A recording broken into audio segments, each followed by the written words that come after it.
everybody again. I see in the chat some wonderful interactions, and I'm very happy because even if this is a remote event, interactions and connections are taking place, and this is the most important of all. So the last but not least session for today, our very dear Carolin, Professor of Leadership, Royal University, Canada, Vice President of Leadership Development, Communication Institute of Greece. We are very happy to have Carolin in this peer group of wonderful people, amazing people. The title of the workshop, Rising Up, Our Collective Call to Lead During Extraordinary Times. Carolin. Oh, Margarita, you are always so gracious with your introductions. And even though I can't be with you in Athens, to see your face is a blessing, and to be with everyone is an absolute blessing. So hello from British Columbia in Canada. And you're looking at a picture of Royal Roads University, which is on Vancouver Island, where I have the privilege of being a faculty member. And I am delighted to be in such fine company, having been with many of you in person and now online, and to follow such a distinguished list of fabulous speakers, starting off the day and now ending with our 5th session. So wonderful to be with you, and humbled to be with you in this space. So it is our opportunity to have a conversation about our collective call to lead during these very extraordinary times. I would like to introduce you to what that means and to share with you the 5 pillars of leading during extraordinary times, and encourage all of us in the room to exercise our leadership to galvanize and to inspire others. And yes, as we have heard throughout the day, we are indeed in turbulent times with no modern day precedent whatsoever. We face global health crisis, but we have crises of so much. We have crisis in terms of climate, water, food shortage, and surging conversations about what it means to actually respect diversity, equity, and inclusion. Yet, as Peter said, there is an awakening that is happening. Good things can come from COVID. Good things can come from any crisis. And as we're starting to see, there's a conscious decision that people are making to pay attention to the things that matter, whether it is your health, your well-being, putting job and life in perspective, seeing the beauty in the work that we do, the passion of what we do. And one of the lessons that is surfacing during COVID pertains to leadership. And that's what I'd like us to launch into, is a conversation about shifting. See, we've always turned to our leaders, those people who are in very formal positions, to guide us through crisis. Because the signature attribute of being a really strong leader is the ability to lead followers through difficult times. Yet, collective leadership is equally as important to get through difficult times. The magnitude of crisis that we're facing right now requires all of us, every one of us in this room, to do our part, to exercise our leadership to move through crisis. And it doesn't matter what job we have, where we are in the academic structure or in our organization, doesn't matter your age, doesn't matter what your discipline is. We all have something significant that we have as a gift and as a talent to offer. And when we think about it, organizations do not thrive solely because of formal leaders. Organizations soar because of the interdependence of people within that organization. And you know what? It's an illusion to expect that an executive team, a few people in our organization, will find the best way forward in the future. Because in reality, there isn't the capacity of only a few to make sense and make meaning of all the changes that are swirling around us. So it is incumbent on each and every one of us to challenge ourselves, to start thinking differently, probing differently, identifying and responding to crisis in a new way. So when we talk about leadership, we often get, shall I say, stuck on this word. I wanted to share with you the work of Kouzes and Posner and Collins. So Kouzes and Posner say that leadership isn't about how far we advance ourselves, how far we advance others. Leadership isn't about you. It's about what you stretch and do for others. And Collins reminds us that leadership is not about your title or your position. It's your ability to influence. It's influence at its core, nothing more and nothing less. So let's dive in to the leadership mindset that we need for difficult times. And I want to dive much deeper into those signature attributes of leadership, the things that really differentiate leaders. Because at the core, crises are crises because they affect people. And we need skills to tap in to the core and the essence of being with other people and their humanity and recognizing their humanity. I'd like to share with you the 5 pillars of leading during extraordinary times. And this is coming out of my research over the last 4 years. So I have been so fortunate in the last 4 years to have a federal funding behind me to do an international study on the generations in the workplace, specifically looking at Gen Y, millennial, who are moving into the C-suite. They're moving into those very, very senior positions in our organizations and unpacking how they're going to lead. And one of the questions I've been asking along the way is what really does differentiate leaders, the ones that sparkle, the ones that just ignite the passion. And what I'd like to share with you today are the 5 touchstones, the 5 keys that surface. And as we're going through these, I'd like you to be thinking about each of these pillars. And I'd like you to be thinking about which pillars are your strength and how does that show up? And I'd also like you to be thinking about the pillar or pillars that are your developmental opportunities, things that you know that there's still opportunity for you to stretch into. And what are you invited to do? And hold on to that. Either take some notes along the way or hold on to it in your mind's eye, because we're going to be going into some breakout rooms toward the end to just unpack and to make some meaning of these 5 pillars. So to start us off, everyone, I'm going to show you a series of pictures, and especially for this first pillar. What do you see? Is the person facing forward? Is the person facing to the right? What do you see? Both, Fatina. Yeah. You're able to see both. Yeah. Yeah.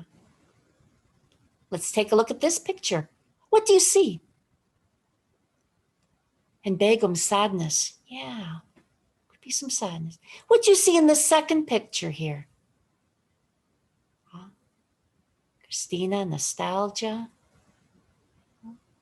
hope, a creepy tree. I love the description for Fotini there, the creepy. It's not just a tree, it's a creepy tree.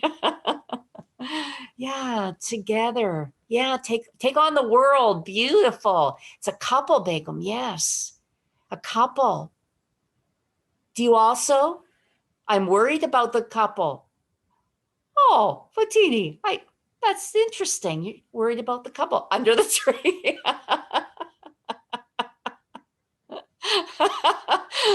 Oh, Fotini, I've never looked at it that way, but yes, see, there you go.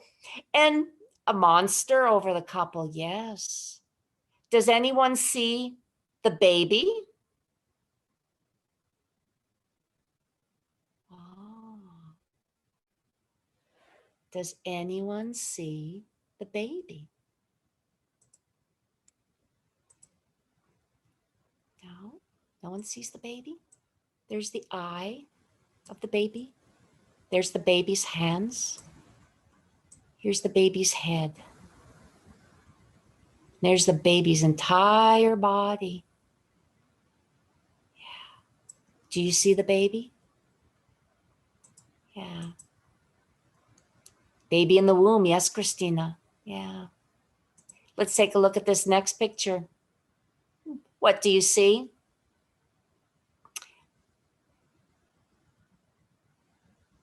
What do you see? People and pillars. Yes, yes. Chess pieces. Yes. Shadows. Yeah. Lovely. And in this final picture, is the globe on the right-hand side or the left-hand side?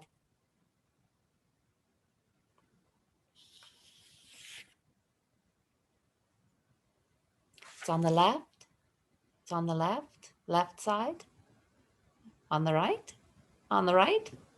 Depends on where you stand. Yes. Let's talk about that one, Evangelos.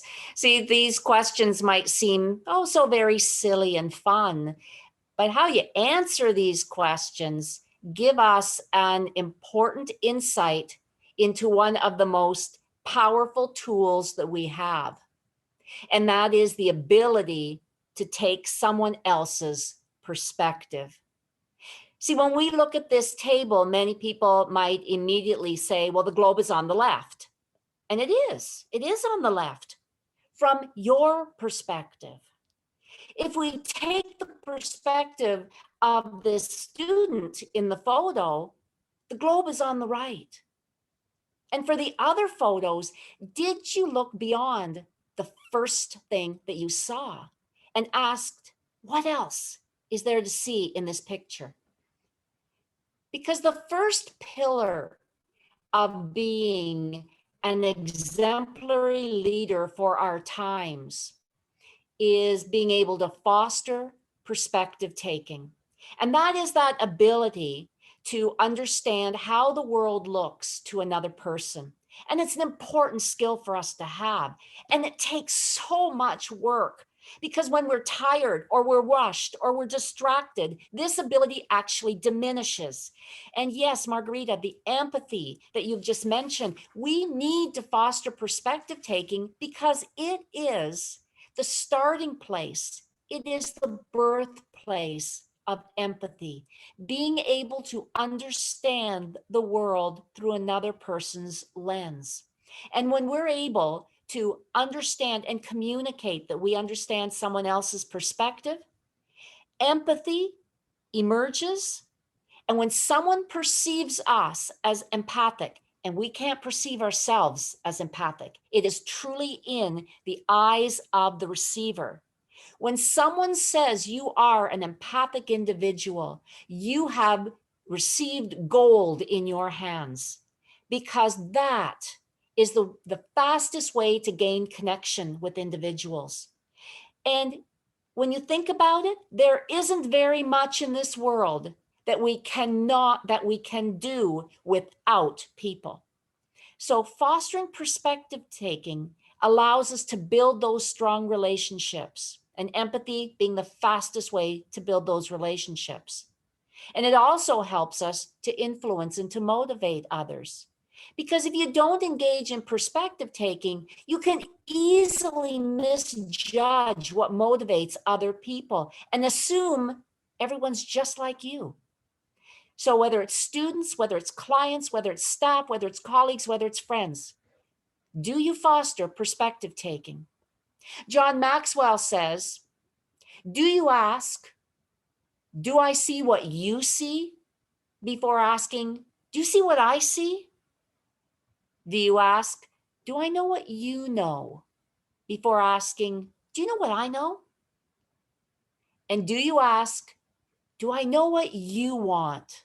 Before asking, do you know what I want? Number one pillar, be a perspective taker. For this second pillar, I have a question for you. I'm going to show you a picture on the next page, and I'm going to ask you to think about the first thing that comes into your mind. The first thing. Don't do too much analysis, just the first thing that comes to mind when you see this picture. Are you ready? Okay. Again, you can put it in the chat box or just hold it for your personal intention. What did you see?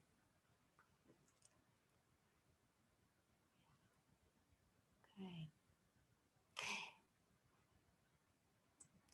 See, your first reaction is the most important one that we're looking for here.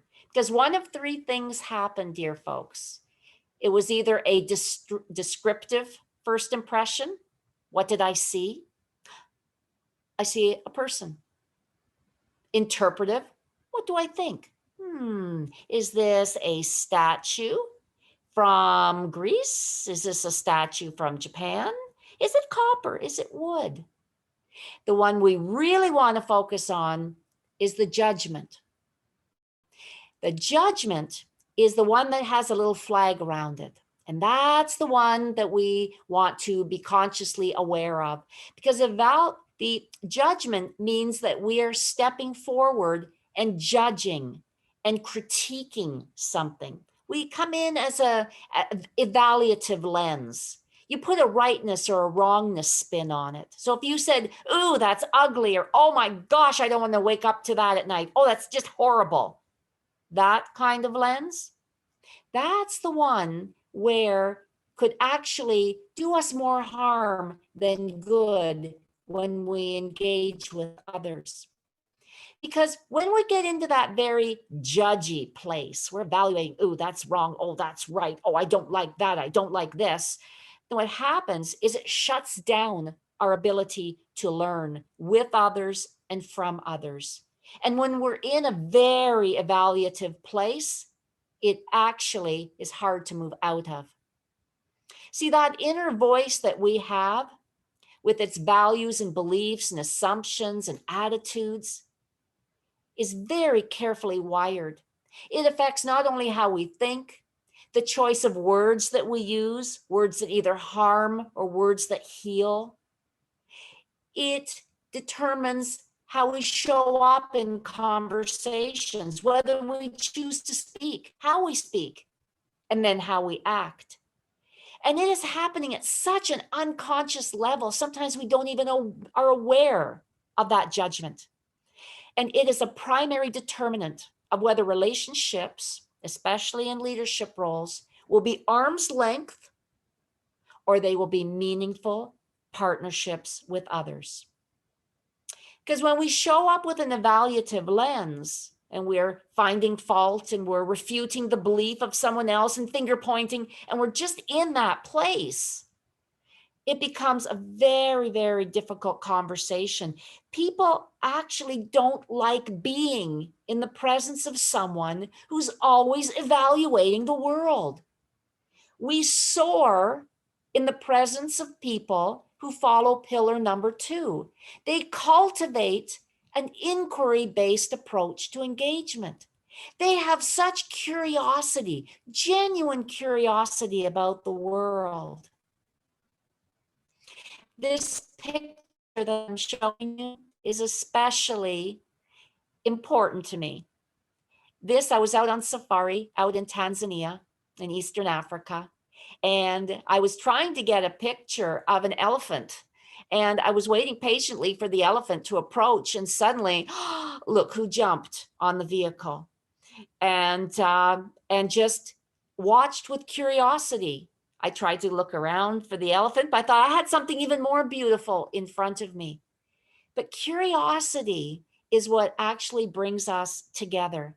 And when we talk about cultivating an inquiry-based approach, here's what we're looking at, folks. We're shifting from you to them. In conversation, you're asking more questions instead of having all the right answers. You're very cognizant of how much space you leave in conversations for others to share their stories. Buddha has this wonderful expression: when we talk, we reinforce what we know.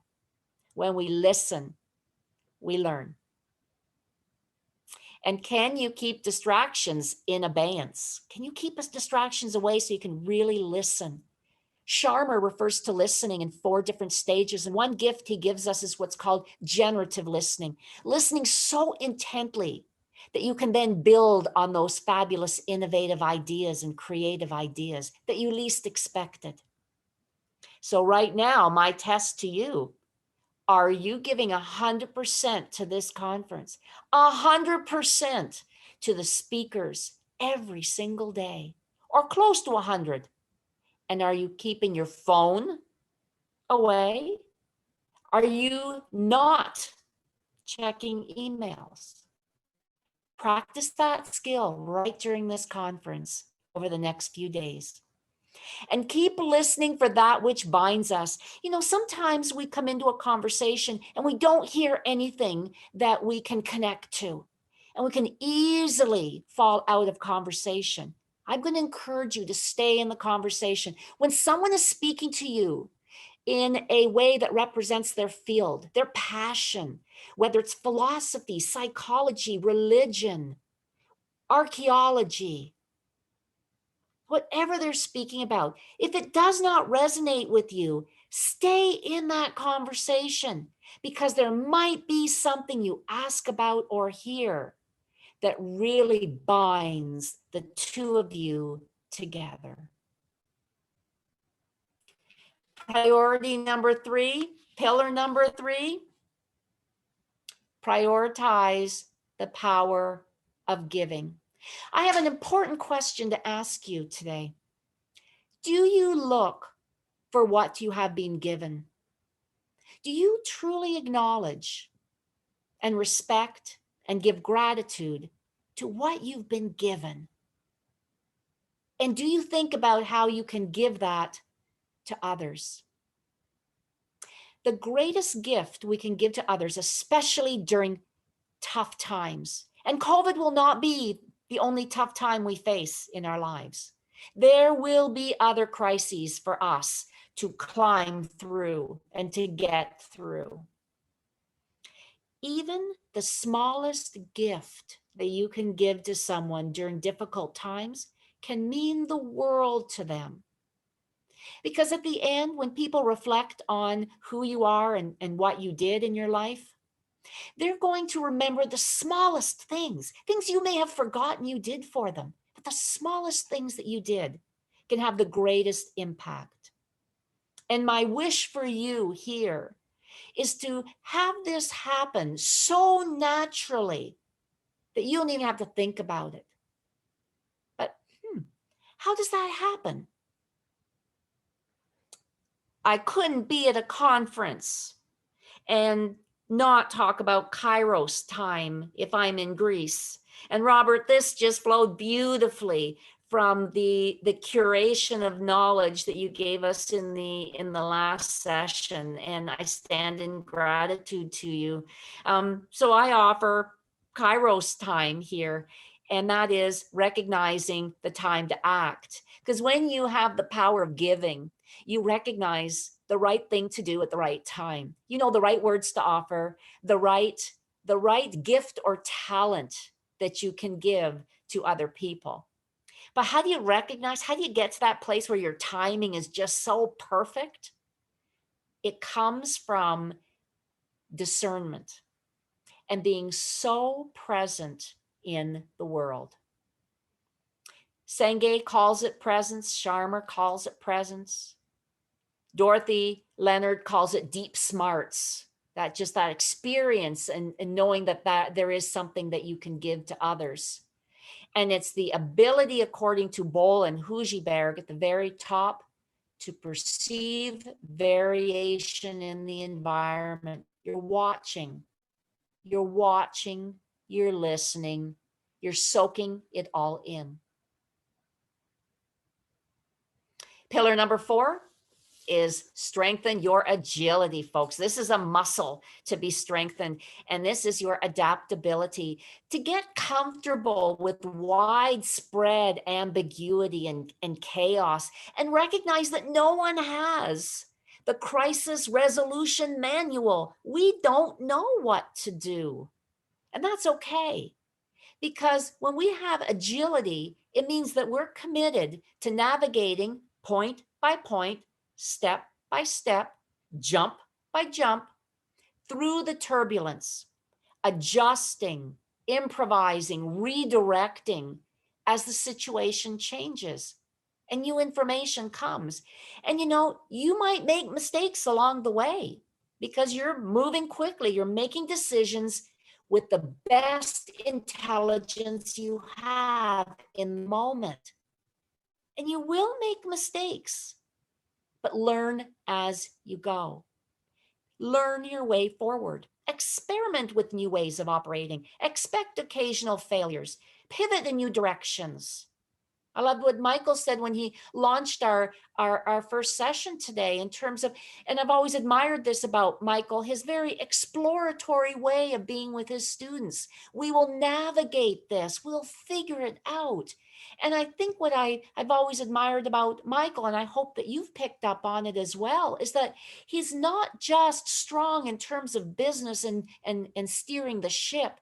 He sets the tone for being able to be adaptable.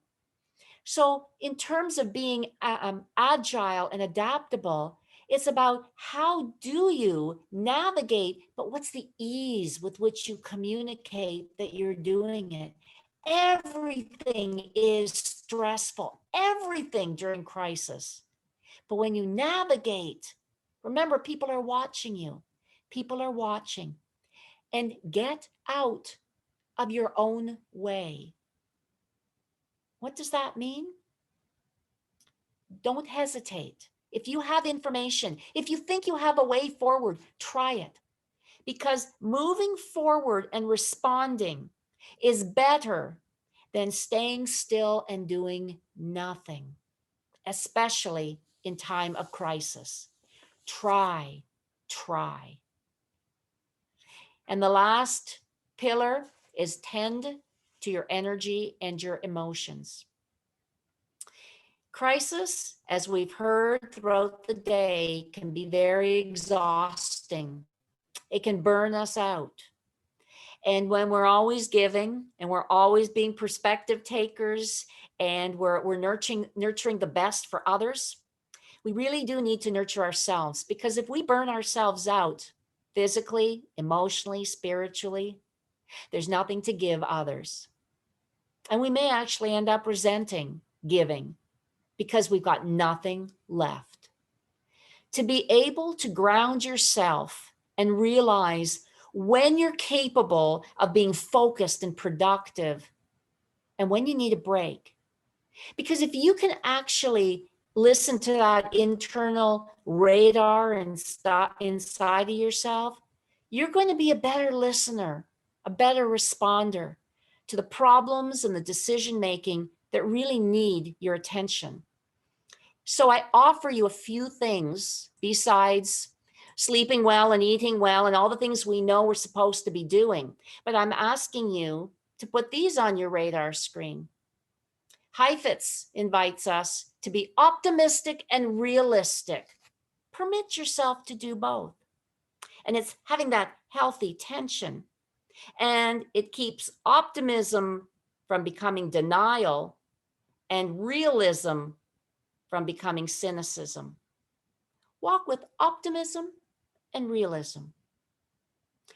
Find sanctuary every single day. Find a few minutes where you can escape into something that truly makes you smile. Margarita started us off today talking about what motivates you to wake up in the morning, and all the smiles and the hugs and the opportunities. And you saw that as well. Everyone wanted to just be part of the world. Find a sanctuary, something that makes you personally smile. Reach out to a confidant. A confidant, someone who's not in your organization. I'm going to challenge you to have that one special person that has nothing to do with the work that you do, but loves you unconditionally. They love you because of who you are, not what you do. And speak with them, share with them, have them serve as your sounding board to sometimes put things back into perspective. And bring yourself to work. Now, some people say, well, you do not bring yourself to work. You must be professional. You must have this facade. You must be this very different person than you are at home. And I ask you to ask the question, what inspires you to be different at home than at work? Why can you not bring yourself to work? I'm not implying you're going to be unprofessional and irresponsible. I'm implying you bring the best of yourself. Right? Margarita and her team started the conference by saying, we're going to bring the best of ourselves to this conference. Bring the best of yourself to everything. And when you find yourself closing down and being someone else in a meeting, allow that door to open a little bit and allow yourself to peek out. Because we do not gravitate to professional facades. We don't gravitate to that. We gravitate to humanity.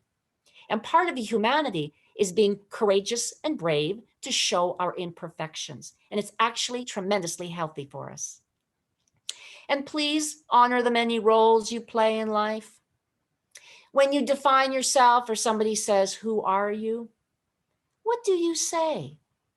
Do you describe yourself exclusively based on your work?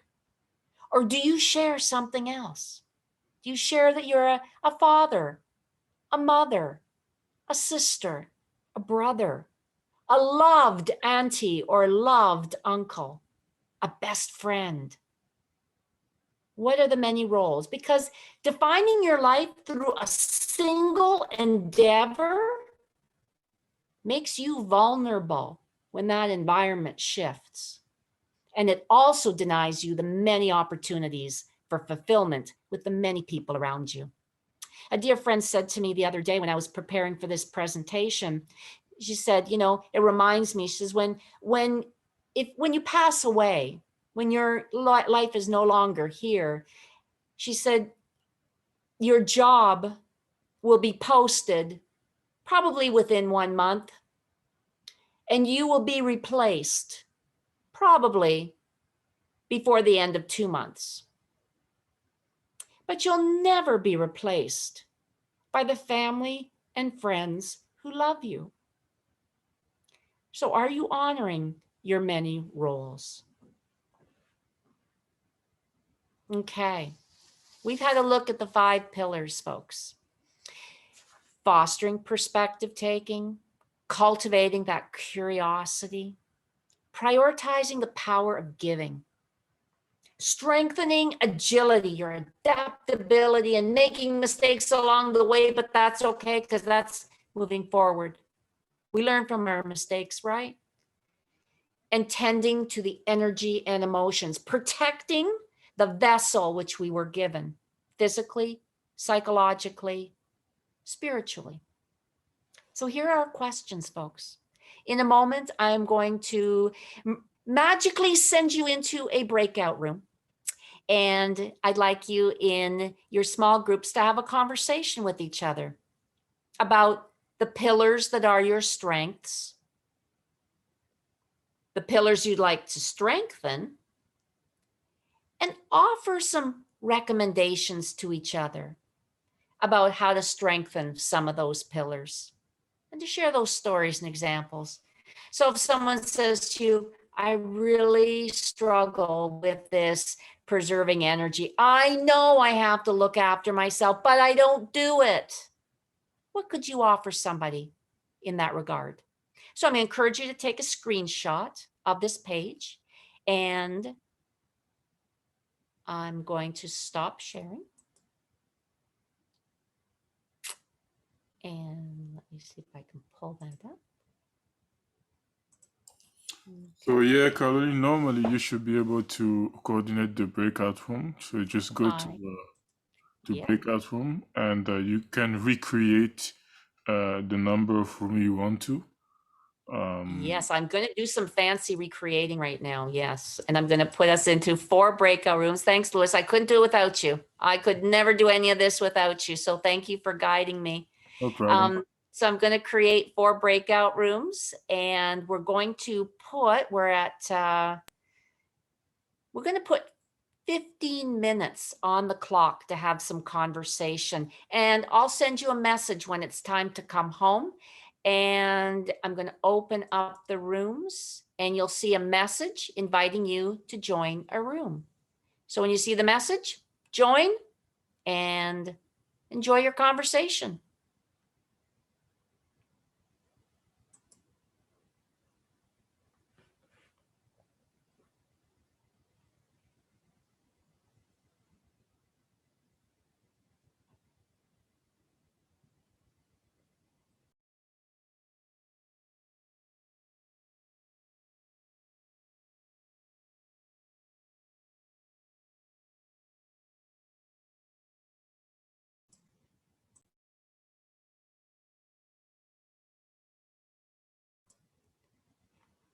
Louis, I'm going to give them their 1-minute message to come back. Yeah, sure. Okay, and broadcast. And close all the rooms.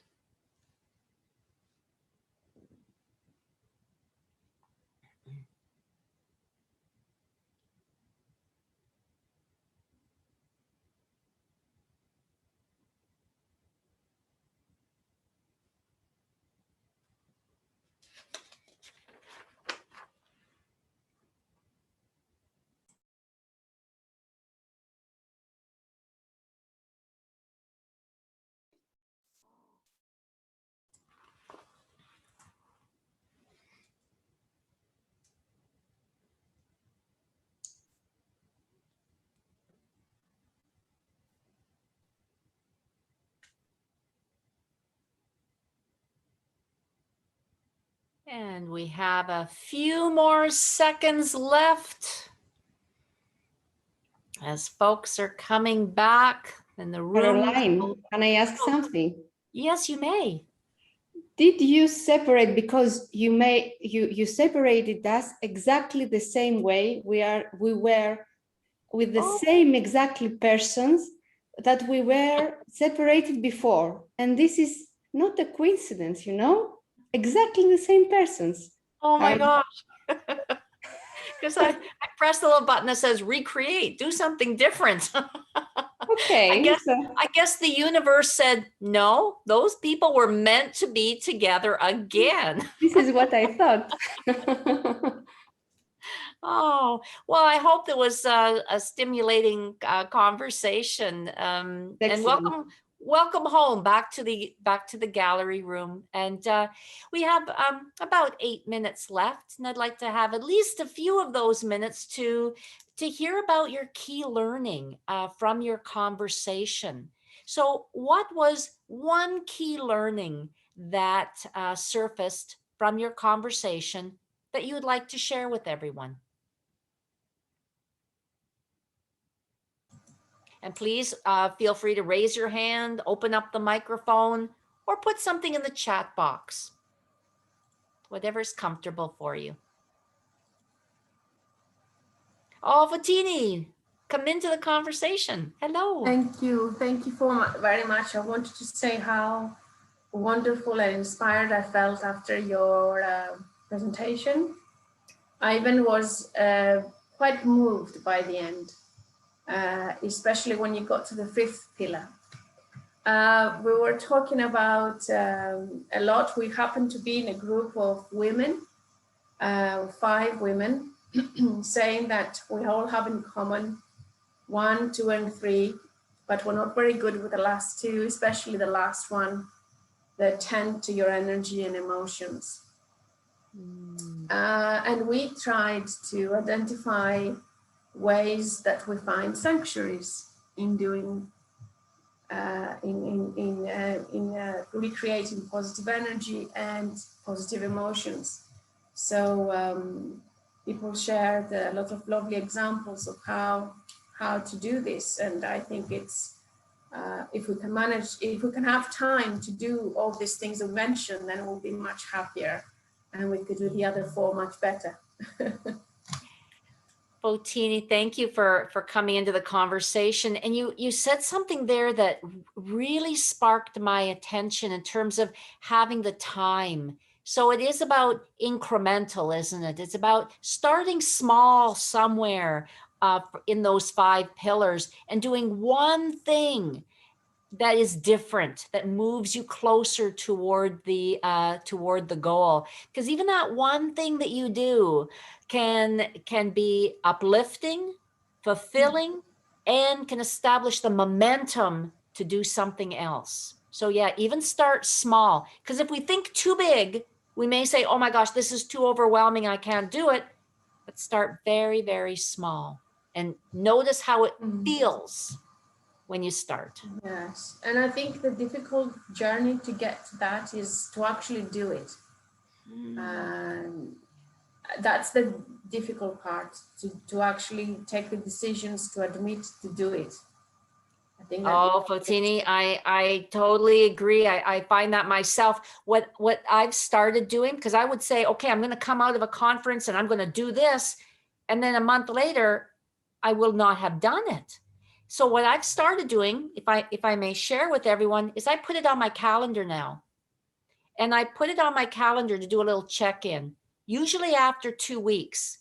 And all it says is, did you make your commitment, Carolin, to do this? And if I didn't, I start asking the question, what is the barrier that I need to remove? Because 2 weeks ago, that was important for me to do. What's the barrier? Or maybe it's no longer important. There's a new goal. So mark your calendar. I invite you to mark your calendars in terms of the goals from this session or any session that you hear that you want to take with you on your personal and professional journey. Thank you, Fotini. Who else? We have time for maybe one more person. I see discussion gives me more knowledge and show more energy. Yeah, there's Steen. Steen just raised his hand. Steen, you can talk. Okay, can you hear me? Hi, Steen, Yeah. yes. I actually wrote a little on the chat that it was outstanding, Carolin, and both in substance and in presentation. And I really was, amazed. And I boiled it down in my own world, perhaps not from step to step as should suggest, but rather that it's, I could boil it down into empathy as such. And I'm getting more and more sensitive to ethics. And also as part of that, do I get a feeling of that the person is ethical? That has been extremely, or increasingly, just say that, important to me. Oh, Steen, I hope that if you're and oh my goodness, when you write a paper or presentation, robust conversation around empathy and ethics. As you were speaking, Steen, I kept thinking about, as mentioned earlier, empathy is in the eyes and ears of the beholder. We cannot run around saying we are empathic. It's someone else to determine, excuse me, whether we are empathic or not. So my question for you is, as we, all of us, as we start to explore what it means to be empathic and to walk with empathy, how will you discover whether or not your efforts to be empathic are being well received as you intend them to be received? Yeah. I'll answer you very shortly. You see it as something that I'm observing. It's rather trying myself, as you also said, to see what is in the eyes of the one I'm looking at. What do that person or that group or whatever family actually want? So it's an idea about getting in their place and seeing the world from their point of view. That's how I see empathy. And you saw it, subject, object, the reverse way. Yeah, And that is not what I meant.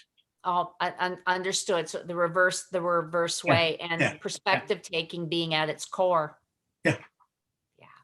See Nice. the world from the other person's eyes, Fabulous. feelings, ideas. Fabulous. Yeah, empathy is a worthy milestone for us to explore, because it truly is the glue that builds relationships. And if you're looking at emotional intelligence, which has surfaced in conversations earlier in the day, emotional intelligence is made up of 15 subcomposites, 15 skills, and empathy being one, and it's identified as the fastest way to build relationships with individuals. So worthy of exploration. And Sophia, Carol, I wonder whether we have considered humility as a means of implementing a servant leadership style. That's part of it. Yes, very much so. I was just going to say, I just saw that comment now. Yeah, that's very much a part of it, isn't it, Steen? Yes, exactly. Yes. And can I just add something? I think the sad thing is, in academia, it's that they almost sort of force you not to be humble, because if you want to go for a promotion or you want to apply for a grant, it's all about writing about me. And I find that the most difficult thing, because I don't want it to be about me, because then you're just struggling with that humility and trying not to think about it as being, my achievements, because really it's not our personal achievements. We can't do anything that what we've done without everybody else around us, colleagues, students, past scholars, current scholars. And I just think that is just the hardest thing in not even in academia, but just in life, to maintain that humility. Yes. Sophia, you expressed that so eloquently. I could sit all day and listen to you. And, in terms of that humility, I encourage everyone to make that explicit, so that if one is going for a tenured role or promotion or whatever you're aspiring, and you find that the ask is always about putting yourself in that place of, I do this and I do that, make it explicit. I walk with intentionality to be humble. To me, humility is that which I value. And to make that explicit so that you never lose yourself in the I, but you've just got that placeholder in your writing, in your presentation that says, look, I'm coming at this from a place of humility, and let that soar, because I think that is paradigm shifting.